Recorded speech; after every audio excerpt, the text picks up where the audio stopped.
Hello, Assalamu alaikum. In this lecture, I will show you how to do sufficient condition analysis. In some cases, you can say it's a configurational analysis, right? Without wasting any time, I'm just going to the practical session. In the last video, we generated the truth table, right? Okay. Right now, after generating the truth table, here you will find some options, right? Standard analysis. Okay, just click on standard analysis and just ensure all the options are present or absent. So just click OK. So behind the scene, you will get the result. Here you will find the result. So here you will find three types of result. Number one, complex solution.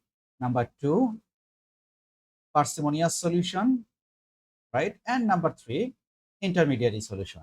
The question is, which solution is better? Which solution actually will take for our decision-making process, right?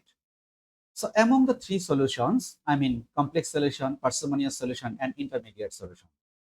So complex solution is the definition. The most detailed solution includes only empirically observed combination of conditions.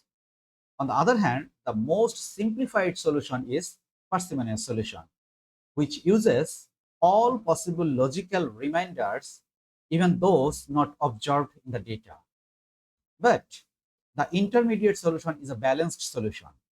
It uses only logical reminders that are consistent with theoretical and substantive knowledge.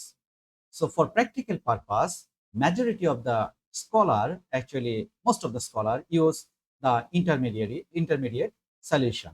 So for explanation purpose, actually we will take the intermediate solution among the three solutions for our reporting purpose, right? So from these three solutions, I'm just copying and paste this intermediate solution as it's a textual, so it's very difficult to maintain, right? That is why I'm just taking a screenshot. Intermediate solution is in here and just paste it in a Word file. Okay. So here we can see there are some solutions 1, 2, 3, 4, 5, 6, 7, and 8. So there are 8 solutions. So here you will find some measurement metrics. For example, row coverage, unique coverage, and consistency. And here you will find the solution coverage, I mean the overall solution coverage and overall consistency, right? So these are the solution actually we can report or we can use in our thesis, research, article, or in any market or social research report, I mean in technical report, right? So our next challenge, how to interpret this result.